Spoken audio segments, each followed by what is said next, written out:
Share no sia aboy mamunyina mo adwo Sompa TV asuni ebrano wedu eno no saka se boy abobo no yedne nyina da ebesom mo na nsam wa yode pano ne edum akote no bi enie nyankopon ya adoma wo chena na dwoso ba election no ebeso na gara mampanyina da kwa kufuado waka nsem bi ade afa ho sanso ana yero kwabna wusu aduome ade aba wasinya no kura da biara da sa andi siamanyoko no tanachi ena ma newo kogina kwantenkora na mmodo ena womo edonwo national chairman dema NPP amanyoko no ora Steven Intim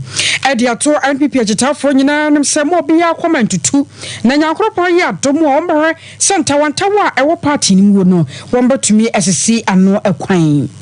Regional Chairman Dema Liberal Party Ghana LPG amanyoko no oro kwakomafo anadeto eto ahene ne ese ahenefo a ewa joso abato mpeso so anim se wonmo srada nyame yad no china nya dan yankrofo dis kabeba na somo mu ni sikachi ento aba ne manipa won se emfata Electoral Commission anabo maniye yi wase shade won mabone beda ya nyame yad no china abato no yere so paso a ebeba so na hye nyina da atumi akoyi afaya konsenfo from Ghana Union of Traders Association guta adiato ECG adwumako no anim se wo mobesrada enkane ya won sensam no timetable no woran won famre na ade hye eho entumi ntowonom mampanya be de kire Dr. Alhaji Mahmoud Baumia ade akoto ade hye anim ewa kropon sa nyame ya domo a enche dumso a yehunu ni nei abusua yehunu ebiem edabiarada wene nsama hodo a edika asade tie ne aboabo ne nyina no a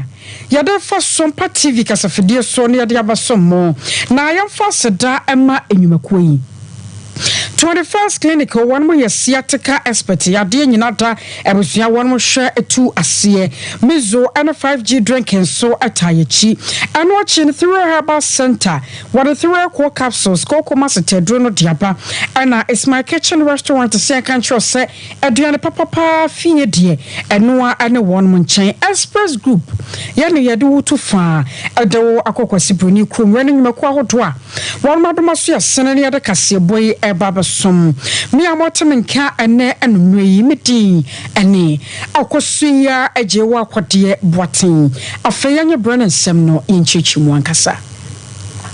nyankopon ya adoma wo chena sensu antona wia ebo gedegede nkwade a twede apokwa mbasa ya dom obaya dom na Electoral Commission adenshama pa agwakwam sori ebaya adwoso ba election no ebusua ebetumi abaso ya kasa ni pansia ya nano da Electoral Commission je won mutum wo no safo no na de hia ewa adwoso abato mpeso so wo mo kwa kwato santene na afem kokromoti won masia no ayi nipa wasafata se wodi won manim sam na hyebadwani ya bosumi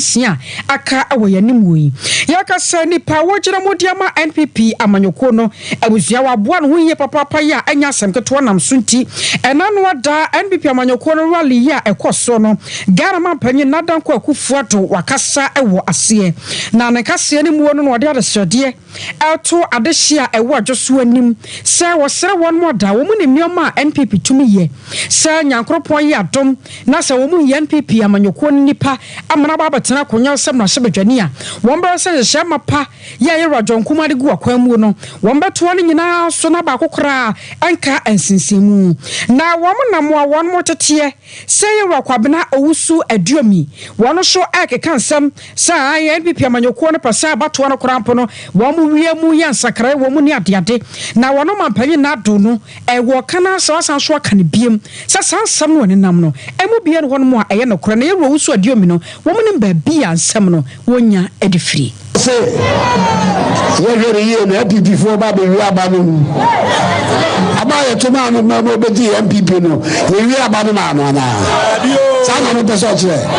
we say wi aba na ma no ana we e be de we ba be wi aba na ma no onja ja isam so da na ti no ye minim di oye sa franto se chinyo ana ni bi e nyina na abom e no oya of course ya ni sa no ma fa ya some ma ba ka some I am fata Abusia mampanyi na do no anu yete ne nkaro na chese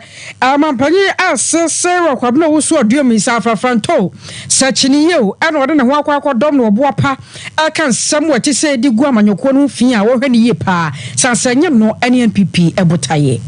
na wasasem kroya ho no yewa kwabna owusu aduomi ye na wo gina sa kwanten kura dia ma adwoso empesoa adehye ya ewo no mo no ebusia se bere wa ma abato ne mu aye hu papa adiama NPP amanyoko no na bapa no so asebrebi odi a kire adehye no mu a wo mo adwoso eno ma ga ne nyina sa hwe enya se bia wota amanyoko anase biachi ana sane NPP fo keka sai NDC fo ana tana chi ama ne sika ene ade no wose mo bia ne won mo ya no kore na nipa no do no aba bata na chi a eno na waso pam no anada bida enya de obetumi ayesa ade no. I don't want to say anything bad against the president. He is the president of Ghana. I'm not a traitor. When I lost the primaries, did I go independent? I did not. I took it in faith. But when there is an issue that is contrary to the guidelines and regulations of the MPP party, and people raise concern, if they are good leaders, they should have solved it. If they are saying that I'm a traitor, even while I'm outside, the projects that I and Kofi Joe we are doing, they all favor MPP. Adam is not a traitor. They should learn to be good leaders and solve problems that are in the party so that the party can stand up. I'm telling you, MPP has no spirit in Edosu constituency and even in Ashanti region. If I learn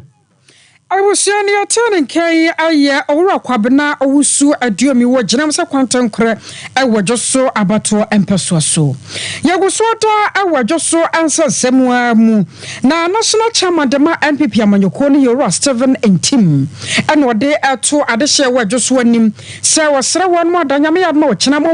mfi omu ho say NPP ya na ekro won beto ma NPP amanyoko no sane ya baya enyoma panyina betumi aye won mo dia na wahye for nyina abose enuoma wodo akwa achewachew de enkoyie wo mpeso awodo so amene nipa pi no ahyase se wo mu jeja amanyoko no no nyankropon yi adom wo mu de nyina begu akwam wo de begu sane ani wa afi wo mafrafra de hye no mako no mahwese enuoma ekoso a ayechi wahyew e wo amanyoko no nyinam no wo betumi asia no kwan ansa na fempem enu aduonu nan abato ma Ghana beto no ne nyina da atumi abaso ebibe tu yembio independent some no titru ne obi ananka yenim se oka ye ho ankasa na mesemobo se iwie abato wi a na yenya de lawyer ekotena parliament wi a national chairman ene national executive ni na ba akoko ni joint minseni fe na bi ya wi taso se ye behwe se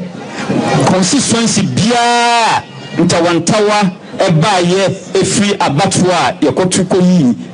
parliamentary candidates no be bia ntawantawa wo bia be bia mentime ho ase bia ewo no ye be tus ho anamon na yesiesie ni nyina ansa na yakodru December abatwa no I was Ora Steven and Tim no where national chairman Adema NPP amanyoko no na Liberal Party Ghana so amanyoko no abusuani pa wo gina mu de ma won mo just so mpeso so ya Madam Beatrice Boache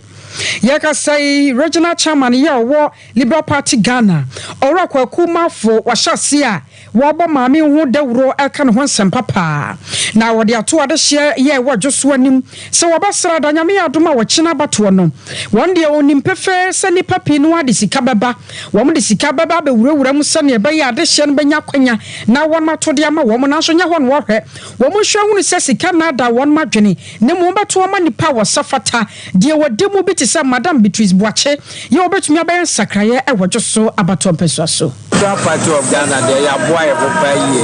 na mega nyankopon asese dwesofo muso omama ya hunu se second nana ya asantewa ne yebe hono no ye nua ba bi kwache ogina ma Liberal Party of Ghana order number 3 said the dwesofo esi age ye Liberal Party fo atomo menua esewani na nsa o kache na ye ni bibia be do ma asese nyankopon sha ane de do ma se ana ye bonto ano ye hunu se efom mrema ye pa efom mrema ye into Liberal Party of Ghana there ye can say ye dadwesofo asipa seat na we esan say omunyina say sebio edwesofo wo so omuni mode omusi sika ne omudi aba omaje na emomo no ekira de beche no oba na number 3 na enu nti ye nua ba bitis wache oni me say yes nipa bia wa bra bo be koso a na so nsunoma apie yes ya senso de no ye nsunoma nti Liberal Party of Ghana de ye nsunoma yes nti obi ode no ho abebo Liberal Party mu ni enum bia no we nkunim defo enu nti ya besre say Ghana fo nyina ntamu chuku ne kina Liberal Party ena atadwefo wa ya tedele na mesre Ghana fo ene edweso man say obi a won top da bia won koto pada nsuo enye sa de beche no enije beba kromu ahwa na konkonte na wanya I was saying no where original chairman de ma LPG amanyoko no orokwa kumafo na mane boy wane ya mane boni kwame redu na etwetwenye amayi mu no admeko ba ko Ghana ban ama wonu tumi sa efa no abato mu nsansam fititire kwapem tire wohwe na woni hu dwuma ne wie pay electoral commission adwumaku no nyankropo ye adoma wo kina abato ye bekoso wo joso mpeso so no wo mo na da wo ma bam so obehwe na wode ye ato ye pa na director of electoral service adema electoral commission adwumaku no aye Dr. Sribo Kwaku na woni nsamtrofo atwetwe komo atwo se nyame ye adoma wo kina de shema pa na ode agu akwamu wo be wose bibia ma sanka muo na afed sene ye won mo hwe sene ma betumi akonkonim die so de ma wo mo no ne nyina betumi awiemu die sene ba ya electoral commission di no abekoso a adimpefi Remember the better bring na ba aha fiara no since me na ha and me go say bia ye you say echina homachi na bi na member course oba na pa be no fian fa de maybe bia the better about police should be a kodu ho ni atwa ba nti am bobo bia say bia ye we training for 4 we material bia ta ba na nere police is 204 ni the better ba ni atumo aha and the Ochi Busia. That's 106,850. I'm never trouble. But just an apartment song. You really now never hear trouble. It's only a camera. You can be at the bottom of the person from the result. I hear splitting the and because of the movement creature. So we never call collecting pendant. Yeah, collecting. The year the results. Nadia, the Fodania. One I ever came about the year that called collision center. So the year was send the send off happening going on. One year that is about Ababa. No more visual to media. Which was very coffee. A Kubun Mama Barra to say, can be not results and no coffee. Collision center and we see Ababa and our Kayama Sama. We shall do anything that was a preferable. People from your collaborative. The moment insurance there, and the boat be a home bank. No media for some home bank. If you have a home bank, and you make a truck and a home bank, you could be over there, the home bank. If you have a population of some home bank, next time results number in the Dr. Sribo Kwaku, I am Director of Electoral Service at the Ma Electoral Commission Adwumaku no. I was so your friend just on someone na fair the anya chremo I want some fufumu. Ora Clement Boateng, your Vice President at the Ghana Union of Traders Association. A jodifon kabamuko ya wa my Ghana emu. Now one na de to ja actual say wa my mu nam san sakraya ba wiemu nti. Wo betumi aka no sini people say Adwumaku wo do wa my mu no be say how mu nchemu ade okono 99% de anka nkanea eno de edijuma na ase ye betua sika ediama electricity company of Ghana na bekwa akɔwie kyire ye nkanea wo nsembe wakɔ dumsho pressure na mpanyefo ntumi nya asɛm bi yan kan kyerɛ no de ene ne be ha adwere pa enam saye so ntini wo mokoto de asere PURC and Electoral and Electricity Company of Ghana say enano kyerɛ yi ada no timetable na ebeboa o mayi na yetumi ada ye ho so a wo mo reso betumi de aba sanza sa dumsho pressure no a ekoso no enya de a ebua ema adwuma atumi ekoso ebra owura Clement Boaten won Sompa kase ehwetwe enkomo no ensam pinu a eno de to yeni because PURC in one hour regulating electricity for yeah, Papa Diana, I see a call on PURC. Now, show you also know. Now, also on the catcher. That can you, that fail, you do. Now, if I sana, the deal you are, oh yeah, I do you. Now, if I do not so be, I like to say, a good I want to be all of you, any civil societies. If you are a casa, say, don't show no other say you are there. Any receive don't for timetable and now you say ampa and then your camera or chair the camera and a number of hours say your camera the camera then if you look at it what you say here if you see planning activities if members when you be more one cold store if you printing if you actual household appliances if you don't call outside any factories one produce so what is the machine we production na free na machine and we do power maybe it do is so come here at the break and you see this is the decree about to say number one you be kind one chain the support tia and they have to do the dream because the idea is the other to say and you do some more and if you have a idea of such a blame or maybe number two one chain one man swap how you be all the other fixes now one year how I will number three so all the timelines the like I said timelines and more Saturday with me you be akosi on the union if you no actually one the time to the bar and if you other Brian, I'm able to say, Ampa, said, we take the light from Abia and about 8 o'clock, and you may 6 o'clock. After you make 6 o'clock, you like it. You actually be out of 70 million. Vice President Adema Ghana Union of Traders Association Ora Clement Boaten Enyeneno Ekasaye Mampanya be de Dr. Alhaji Mahmoud Baumia another dear wadnani chemo ewo poye mantemu ekropon eno okoye ya wone ensorensoren panyimfo ahodo kokohia ya won so de nsam to won manim sane beye na won betumi aka bi di akere won made hye na afia bato no watumi ato ade amano na nsam ne kakra no oba be kire mu se anokwa waje tumu pa se nenkane a wonsam eya kwatwe ewo magane mu be se na be se bosome ne na kakra nie no won se nkane ya ntimi nyina ne na so eso na dum na so nyina de wadan se enkane na nya saa enatie enti se ne kane ya na hase a eyese ya na wo hyeremanfo nyina bose ena nkane a wonsam wa ya preso ewo maimu no ebe kakra ye hunu biem kura wo sentatie ne hyema pa empanyfo hase de gu akwa mu no de pefe atrose ebe kakra no sa dum so ne nyinata etuo ebetwa wo maimu. We have issues with power challenges, but I can say, received from the Minister for Energy, that those power challenges will very soon, and I mean very soon, be a thing of the past. They are working at it. This will go a long way to deal with it. But I say that I want your support. I'm come here to ask for your support. I want us to go to take Ghana to a different level. I believe with your support and by the grace of God, we can take Ghana to a different level. I believe in possibilities. With God, everything is possible.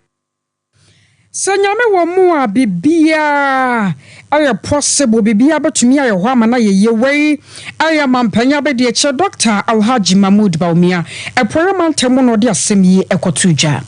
arosaye to ansam no aso na Accra High Court akwa setena ama LGBTQ+ yeah once and some South Diamond Shebejani on manya for Nelson Roxon Dafiama kwada court ano watch se aga court be man tumi na fei one matimi ashama mpanye kete na sa LGBTQ+ no watumi de nsa ahyase amana baye mmara no court no abo ade atogu ebra court no akwa setena no na Justice Ellen Lodina se wamneku watena dwamu de to dwa akira sa asem na dinka akwa Supreme Court dada na asem wa court kese mu court ba tamu die se kwaba se wonu so tena so no mo dane nsem ani a ebekwa ko ha dwenam so nti no wonu mo abo ade atogu ya ga se match bosunda na to so aduonunum ewa fimu a na owura Nelson wode asem no koda court akira se asem ampanyi na do wopeso wo faka na chiche kwa so wotwentwa na nioma asia sane ebeya afi betwamu ame ya to oba na sa LGBTQ+ no ya shiri nyina to agu ama ho mmara mrashebedwafo asanso akwhyase na sene be na Ghana fo betumi anya mrashebedwafo mu gidie enti no watabra asem ne kwada court ekire se ka court betumi ahye ama mampanyi na do mmara hye ne kete so wode ne sa ebe hye sa LGBTQ+ na se ane se ne court abato agu mranim ni ya wogire mu ade ama yera Roxon Nelson Dafiamapo South Diamond Shebejani aye owura ni samwa Pako ado wone Sompa kase adwetwe nkomo akire se nei won besa so akwa appeal biem se ne ba court e besa tena sem ne so. There are two suits at the Supreme Court. One is challenging the constitutionality of the bill, and so the court would want to wait for the Supreme Court to deal with the constitutional matter that is pending before it can make any further pronouncement. We will apply for the ruling. I said I am a bit satisfied that yes, the court says it has jurisdiction. We have met the grant of the Secretariat, of the Mandamus. However, it will not grant it because it is a discretionary remedy, and so it will choose to exercise its discretion in respect of waiting for the determination of the Supreme Court matters. It gives us grounds for possible appeal, and I want to get a certified copy of the. But I have every indication from my client that we will probably have to go to the Court of Appeal because if we meet the criteria for granting the remedy, and we have satisfied the necessary requirements, the discretion, I believe, should be exercised in favor of the Constitution and not wait for the Supreme Court to deal with the matter that it has not yet dealt with. What we have is a life matter, and until the Supreme Court deals with that matter, the High Court has jurisdiction to deal with the matter. And so if the court had jurisdiction to deal with the matter, I didn't see why the court would not choose to exercise its discretion in favor of a life matter. But the court has exercised its jurisdiction. We are grateful to the court for its ruling, but we are likely to go on appeal to the Court of Appeal. I was away a year Nelson Dafiamapo na shebe na sempo ne mena nim ni a wo hwa ne wagina mo adiama no lawyer ni samwa Pako ado ane tenin kan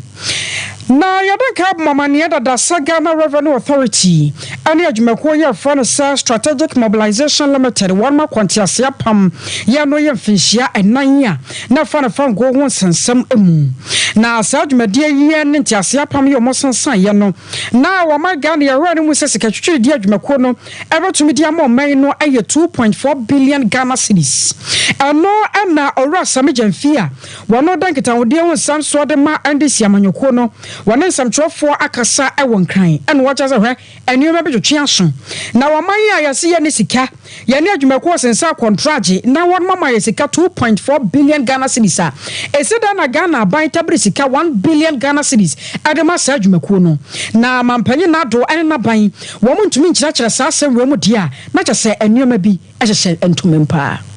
ye de yake nyina ne se SMO hyehyɛ no etia Ghana mra na hyehyɛ ye bi etia Ghana mra bia so enimu ye gitum enye yie nti e wasa aban ni twa bibia mu tintontan enye sɛ ye twa bi mu agya bi miensa ni nyina e wasa aban ye den etwam sika bia ye tuama SML a aban se e over 10 trillion cedis ni akiri no e wasa ye gye ne ye de ye oman yiye ye gye sika no ma oman na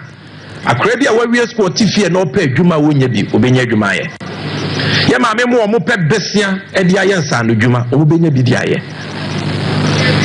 ye nua ma omo tifie a omo pe besia e dia bi adwuma obenya bi aye sukun kura obuko school wonu ya se ne mpatam obenya baby papa asua de no ma ba be ye mpanyimpa ya yare ne ya yare sabia e wo Ghana empa kura ni wa yare fo beda so na wo kwa supitis libya x-ray machine ni wo dialysis machine ni wo ko oxygen machine and hospitals be used to yeah the vortex water and a power no because about so niska go to the hospitals and see. Why must we waste 1 billion cedis equivalent to 10 trillion on this? Bone ben na Ghana for the Yakufuado Nebawumia. Bone ben and yet the Ayomo. I will protect the public person. Any. I am too old to steal your money. Any. Arevo. It is the yesterday say abine ni sika maye. Na obi biara we tie Ghana mraso biara abine we say mrane ni bedi. Ni enim say abine we die. Enya dia katasese ne proye no omo bejai. Nti aka ne sei. Yenim say o mampanyi no chances are that ontie. Because ono dia say ono enya amamu obi na obu. President Akufo-Addo enya amamu obi na say obu. The oye ne say odi post. Ojinani tube huni bia no ahye ne coat tuntuntun ojina ohina ni mu asedi no wamura nani mo se sore na chiame ono de hia na no enye kwan a ye bantie na mu ja ni say ya ye papa president Mahama a onyame adom oba beji ya free sa mamu bone katasese pro ye dream kankan ya mamu yinsam no wa shaga na fo bo wa ka aba TV so onte ya ye ka kire wo se eda NDC be fro o mampanyi akonwa no pe sa company a ye fe no SML o madwuma mu ye nyina ye betwam tintuntan sika bia ye tua ma o mu bia no mo be fiaba ye disika na ye de ayoman ni ye ama mu nkuda emu ma emu mema emu ababunu enya so mfaso sa na ye kyekere oman sa na ye bu oman aya sani acheche wo man sani obu o man ti sayansu ba ya ba se sika biya ya SML won mo je no won ba fe adiaba wei aya National Communication Officer adema NDC amanyuko no orosame Jemfi na warmanya for Brian a champion aya so for ya wo show me agriculture ho nsam so wode ato Ghana fo anim se wo besrada ene ni papi no ano mahase de hyew mama mpanya be de kire efa ne running mate ho no adawroma adwobrɛwo wase wo monam no mokyete ni papi no aka sa ai running mate no was a first antemantam was a free ha was a free ha de kaka ho wase running mate de ankie ho yei aya de mampanya be de kire no ana sempo de party no nipa yayi no se woni amanyoko no animuo no nipa wapano a wasafata se wobetumi aboa no nemu wanya baabi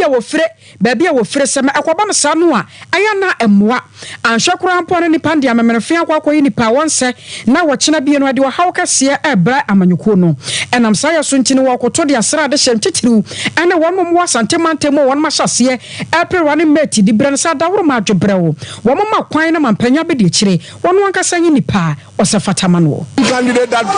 we know is in the head of Bawumia, in the mind of Dr. Bawumia. But I'm serving now. I was doing well in business. I was doing very well in business, if you know me. But I decided that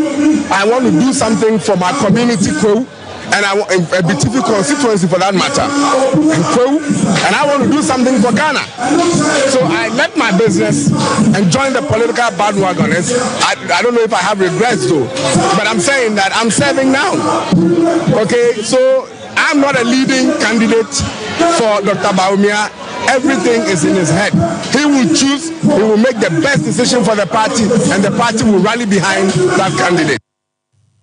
Anochi warmonya forsade to dwa ekire musana someone anu ro ka ye sanya de ombada no to media ma NDC amanyoko no ase nipa pi no a wo mantini ye e de sane won mo kan wo no enya sanity. Have you heard people say sports fanatics? Ye be chamo kwan bias ye be chamo. Have you heard that before in T? What is undemocratic about it? So if I say that NDC MPP will win the election. We're going to do everything possible to win the election. And in three,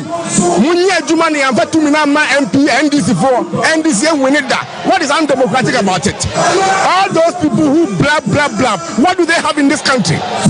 The little kids in NDC who talk like that, what do they have in this country? I am severely invested in this country, and I'm the last person ever to want this country to go down. I am a Democrat, true blue. Nothing can change that. But I spoke in G. But you see, I don't have time for little minds. I don't have time for little minds. I spoke in G. Say MP election or NDC and in G. And then you the journalist, you go and put a banner headline. MPP will not hand over power to the NDC, says Brian Champo. But that's your problem, not mine.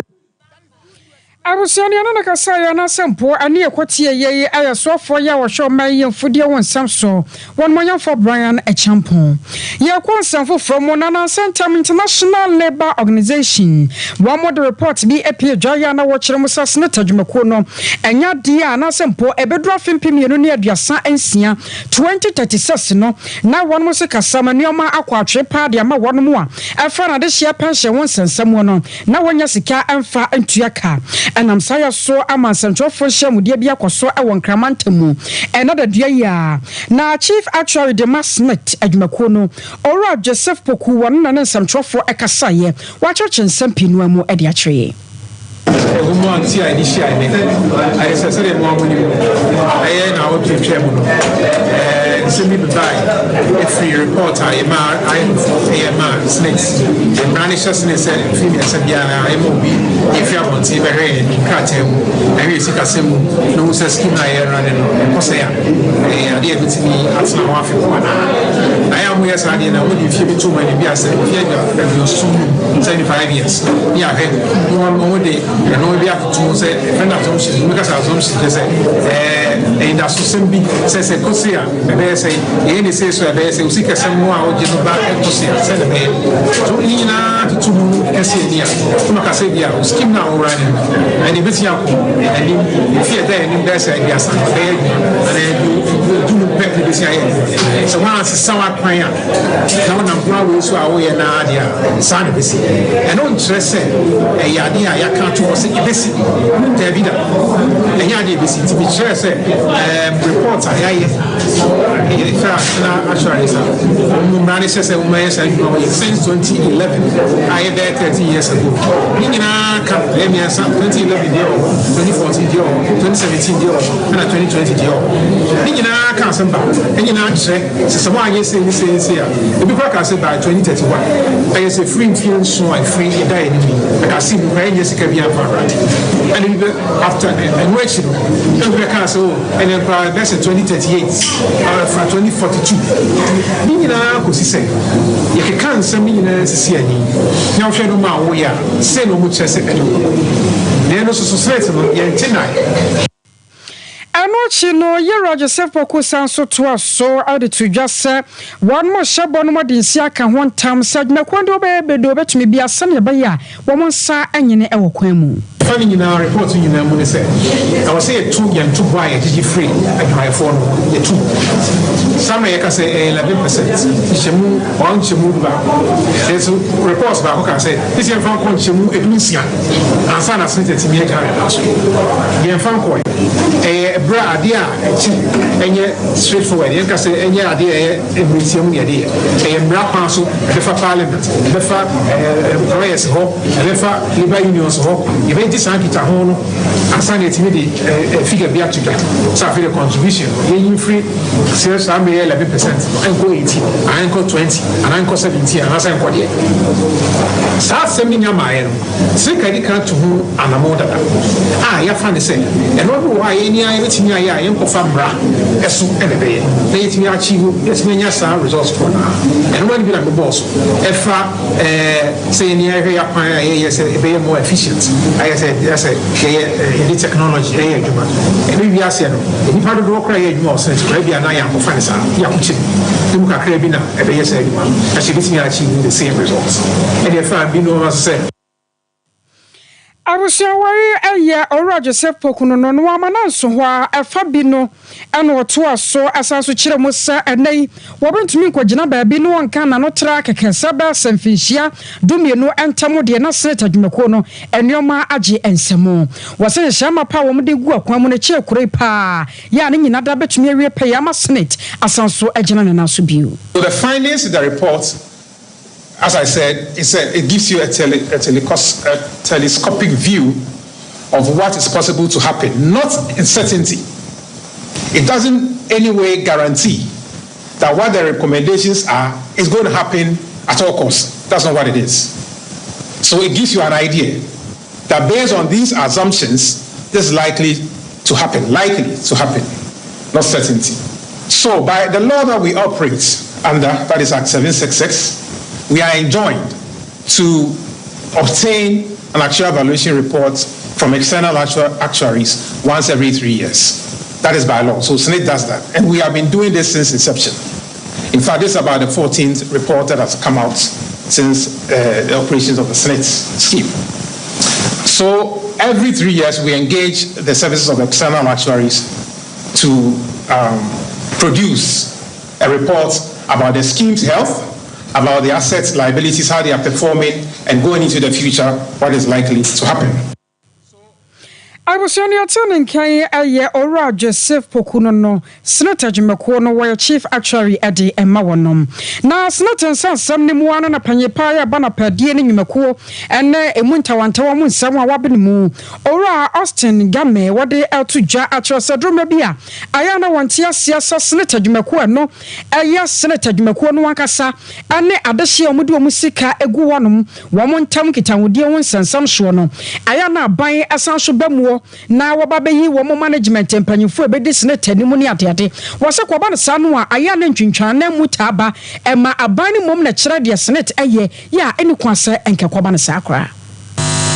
Whatever is being said, there's no need to be very flowery about this matter because it's about people's livelihood. And like the ILO rightly said, we are not even adjusting it by inflation, which is also very difficult. But having the long arm of government into the affairs of SNIT, the extent to which it is, must be curtailed. And it is up to the contributors who are actually the owners of the money. Government is not the owner of SNIT. The owner of SNIT are the contributors. And therefore, the appointing authorities, those who are managing SNIT, I don't see them doing anything extraordinary bad, but we must double up. We must think outside the box and be able to look at our investment portfolios and see the return on the investments. And those who are responsible in making these decisions. Government is so much, there is a chairman of the board, has members, the main contributors. When they deduct money from your pay, it's no longer your employer's money. It's your money that has been sent to SNIT in your name, not in your employer's name. And therefore, you are the owner of the money. So together, including my money,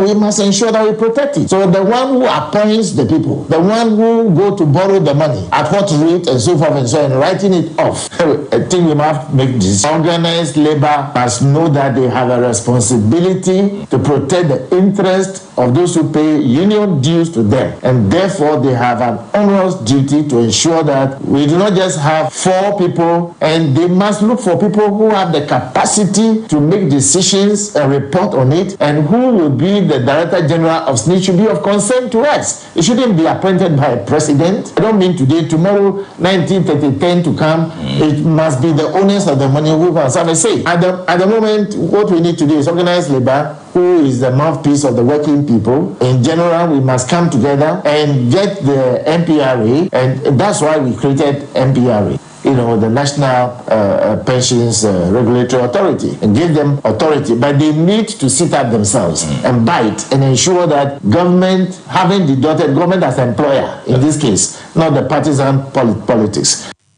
3 Herbal Center and ye can for dear mouse say cocoa draw tata shodi ebusua and 1 3 core capsules so to me anono bi e to cocoa sess ya dear and I am team ama ho atumi to papa eto fo cocoa na ka ba dan herba mistie ba and epidank anamo fair was 0546 107 107 0546 107 107 21st clinic one way sciatica expert woto asentene no wa atwe wade aba na amromu no abusu sciatica yade na eba wonkayo fako na won mo hwe emfa emawo eno chi no bia wotena seche adrawafo yen maamen madwadifo ensemtwerofo che se obi bia da atenase aye wadwuma bia no bomode asa brano bia no bako 21st clinic na won ma yapom di mu hwehwemu ade amawo se wo so mo massage wa won be ni nyina da ade aka ho ewie kire ode bibiduro kan enso asaw yade fa ya ho ma no ye branches in the doors 15 branches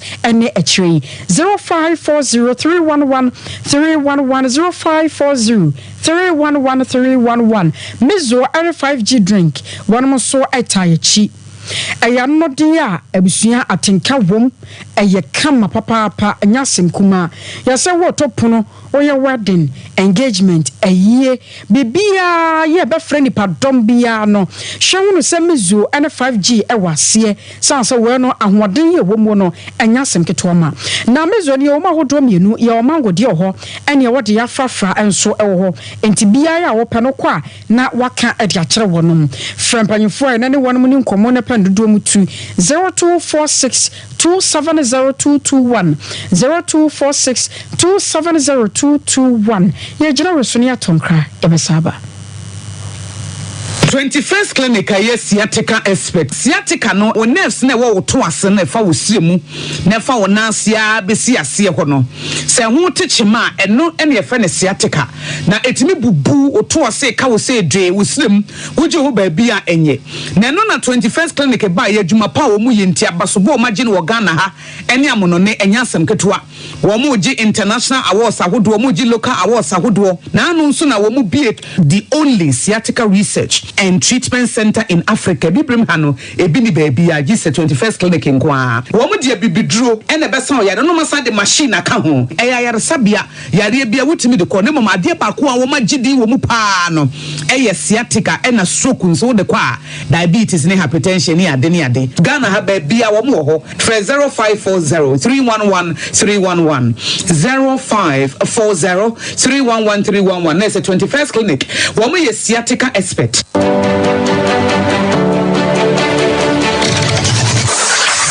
Introducing Mixer 5G Sparkling Drink, a whole new refreshment in a can. Mixer 5G is a tasty non-alcoholic drink. It is a perfect companion for all your events, including parties, weddings, and funerals. It is made with green tea, ginseng, guarana, grapes, and grapefruit. Get refreshed with Mixer 5G Sparkling Drink. For bulk purchases, contact 0246 270 221. This advert is FDA approved.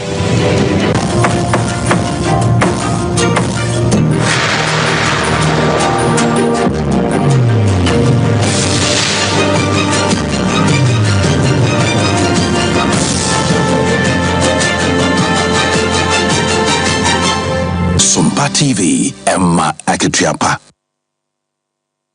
And some no so na kwa healthcare center one more de juma so e won fifi mantam emu e Cape Coast na ayapomdin tene ne apomdin jumadie na one more yare nipa ba se ahannan ekobo dompem mu nyina da kwatene one more pom hwe kire yesa ayapomdin hwemu ade eka one mo ho na jumadie no mu na busua na nyasem keto makora enipa achichiru ne ntin ne ba ya owura kwadjon kansa lewen ya wono yosini twani ne wono so aka ho bi emadwumadie no etumi ewiem die enam so ama owura James Kwadwo Praya wo medical director ewo University of Cape Coast Hospital wono nsɛmtrofo ekasai ekyo se apomdo die ehu ehia na sane ne obi ani adage na da no da nyina yate enwuma so ayɛ no senka batumi a anka achakura no bosome na bosome miensa biata yewo se betumi akwa yaresabia na ani adokotafo di nkomafo ya pomdim na yade bi amefriye ara. It's a machine. It's a machine. Machine bia oh hona say we parts in mu ya dako Uber sorry, over machine, no, say a car, post back here, then you need free baby maintenance. Now, say, Limpia, they say, oh, check, now they say, Bibia, Kusuya, and sometimes, oh, better say, you on your revenue, no, to traffic, that be a yellow cars,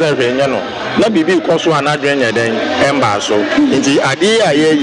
ye pese ye ne se ebeboa ma won beba no se bibi hinta won ko a ebotumi ye di ama omo ade for instance sisi a ye check nkofo sugar na ya hwe se ebi wo diabetes a ebi wono ma o diabetes ba onim na diabetes no hye no na edi na ewu kakra ye sa check nkofo BP pressure blood pressure ya hwe se obi BP wo soro a mo ko bibi o mo na mo BP no bebi na mo no enye but omo nya awe na go na mo na we traffic eno ho juma na ye sa check hepatitis B C na afa HIV ene typhoid ne malaria ne ne ka ho se problem this are wo ho a nje bia ne ho se wo be fa steps e hia se wo be sa ho yare na ankofa insunsu aso ko ni bia amba dachi eno che no kwadon kan san leran wano so akasai ade futuo emaganafo apomode enye masters anko apomode yema the whole world ebiase nyina esai mo man Ghana so presenter so DJ so blogger everybody apomode hia mo ade be ebo ma oman no enya so for so na mti akire ade am fi say part of fans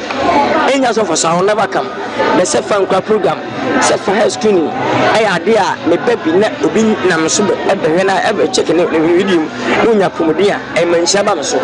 entire bi say ba minimum film na sango obia se ekoa e papa professor atodankan koa eba Ghana ababuwa ni babebrebe ama ya se bebrebe ka convert amba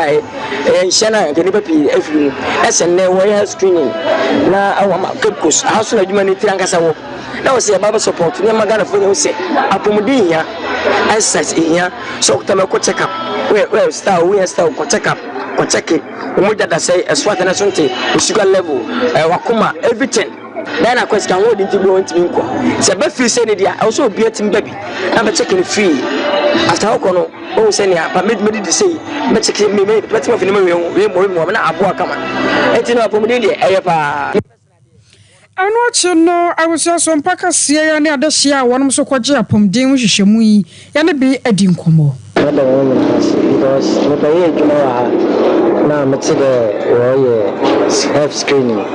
I'm so musoma bana na bo ba no the friend wa boy him a enter yanko hospitals na de nti mo duma mo ye ya me shram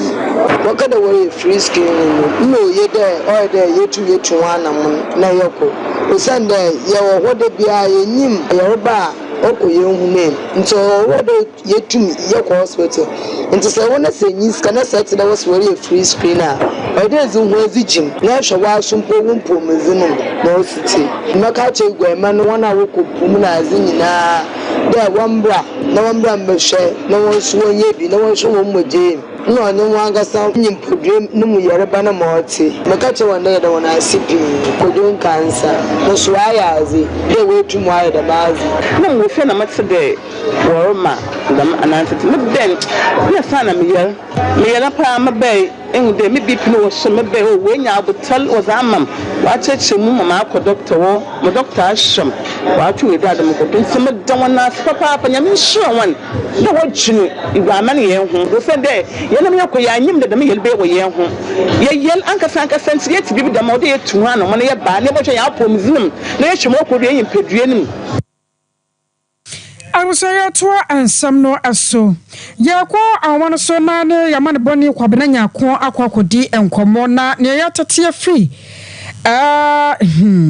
emuodin enkran anase po yamantam no awusua ano ede pa yatese sprinter bus bia ne registration number no aya GT 6671-13 akonya nkwanhia amanipa wo ma free wo no ene enyan kwabi majoy me do sunya ba enti nipa na some form was ha no me nya ba am bo oh na ba na say me ya ba me say after me titi tete wanya no say sprinter bus ye green color no ne registration number GT 6673-13 efi enkran alodo na ni atiremu ewosum ekwan eso na ebrodu bia fro se titewre no wo insawam sum kwantempone fifio ababi na the tie ba ko epaye na tie no epaye no ogabani no wantimi ahodi on to the spear ema etono nti etoro no na meno ekase no adesa kwense we ebaya akokoya ho so ekase epa na amunumu wa sa kwense we esiye no amunumu wa no enipa enum na kana na omo twa ya no ewanse do na emema eye miensa na emaso eye mienu na sana na akwense na no adi enti no bebrena so epepra asado ameno ekase no ene omo a mukita sama na kwantempon eso na asa na ambulance kwa bedu hono na ebinu maboa adiga ko pie mo wasa won ani ponu sum abai ayar sabia ho a omo eboa se peya ado na impono yetina jo mo kwa ataka swata suwe eso ani timi no kasa ni de tejifera do tiga atem se enipa enumle de yo ko pie mo ayar sabia no doctor fo confirm esampa enipa enum no omo nyina atoya no ewon se de nemom omo kano ena mo ye no betimi ye bia se be on betimi adwomo kwa betimi akoka ebisafo ehon timi no kasa ne de we ende awosema esi ewo epoye amankemo eye nsawam kade kosum kwantempano esi so benta ye fo se titire na asabi yesibra ba poche ana nipa wo mo frim wo na nyambia aposifu atumi ya ma ya hunu wo ba bia wo mo firi asamino memenda enyumre kura na asamino esiye na enu aso kosida enu ene sensawam police tanyi po twetwe enkomo ma omo de tuga etim se enu an kosida officially no omo timi se dan adwuma anu nti enne ana tanyi po tu ana ma no pay mi no ma twetwe enkomo ama police for etim se ebiru mo hono ma na omo ID card ahoro ewo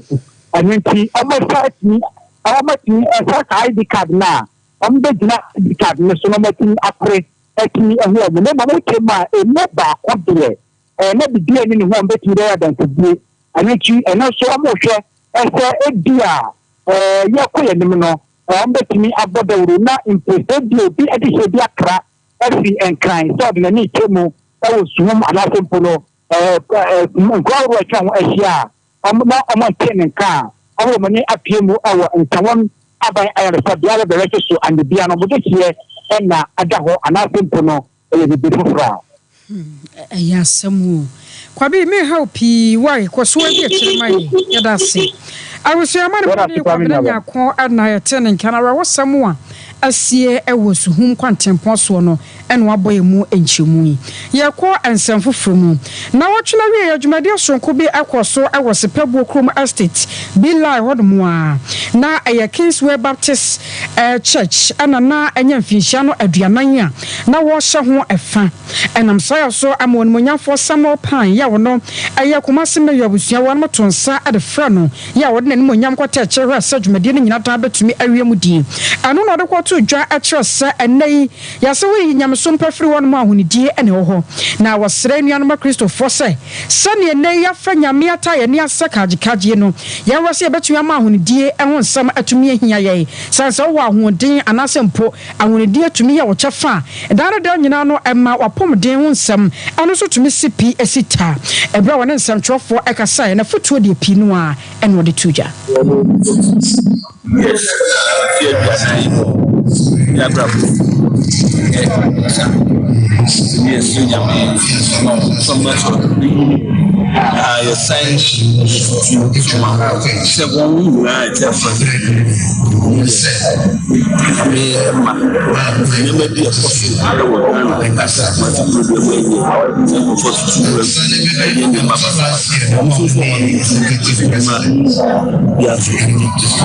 Yes, I'm about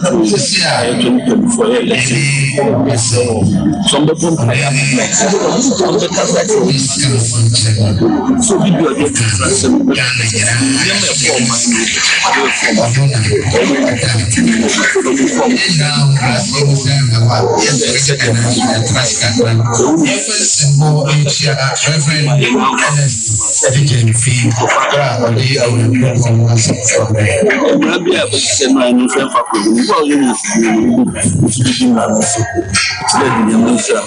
So much of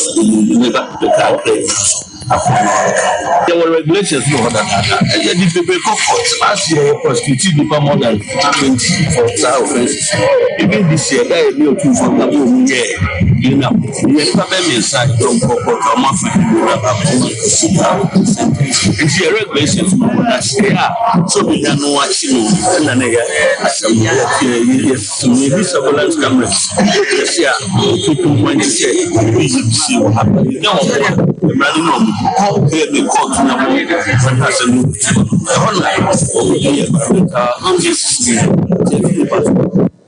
Anoche no mrasho jani ya wajira modema de share woman share nothing peso so one monya focus si kuna do enso ebo asafo no abaso papa se mfihie aduanan ni wajina wona so abepem sese by 2006 na share with every my papa was here in here is like the senior no way yes na ko and if you dey want to so kwari no but here was yes I don't try them must be resilient in everything that we do I was say work chichi akwa we are say by you can say I say you say that one we are say abraham na amane ba osan ba we are say ba mamu ya ba mi now we are say Israel for you can say we say all Israel dey there is the area of Israel na get now next the time of say that then I'm saying to man na man you ready am na ba no okay so I dey for the person service na ma be e precious na me be so I dey boy you and misali enkan ti aba you come am ti na be mo misali ri asaba mo so me ri ado I don't say by say enkan ni be na we ni afa pai kwani ti e na ese ra be say ye ka kwa ye ko be ya ye do ye mo am ti ra di ma yin tra ho ye ko ye lo fa isani ado anyway so ye can do and then am kasa baba ko so asi Anoche no executive president the Ghana Baptist Convention Reverend Nee Thompson one so at the Kakrato so la getia o fi go about this way say and I'm saying I FPT we are kasa oba go na abusi that I know the oba say every na free go time about the stability in the back Kingsway Kingsway drama akasipo I prepare for and then the man kasi the big man yesterday amen and I'm saying yeah can history papa na me na mo so found the sleeping among the big Canberra Baptist executive president so this is executive church until I have church over this summer when you from us 40 years ago in Hano no more and then my family will need to be in the you will not take it for granted over this summer say young one can you need a picture musica Express Group na ya kan for diama wo se wo pese wo tu kwan na wo kọ abroche say Canada US UK Holland Australia New Zealand Germany and they aka ka ho nyina no a Express Group ya dwuma no ho te ebusuan scholarship na wo pe visa na wo pese eboa ma won saka ticket na to holidays bi na wo pese wo kodi ko Express Group ye nchen ne ne nkomo empo sika na nso no be yan hyehye na wo hunu sane wo pese bi atua no afa kuma se wa safo labor about and cry Wakaneshi first light 0249 000448. It's my kitchen restaurant at Diana Papa Fee any one nom. Womodiana de so from one pie a natural bibia a natural and a woman a fiam quine power ball qua pian among say yes and quine a shop from one pie and watch